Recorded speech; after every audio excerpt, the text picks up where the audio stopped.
আমি জায়গা কিনবো করে পেয়ে গেলাম জায়গা শুদ্ধ বাড়ি।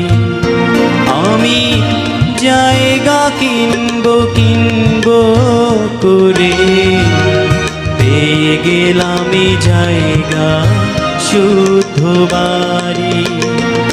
আর সেই বাড়িতে ঢোকার পরে সবার সঙ্গে হয়ে গেল আরি।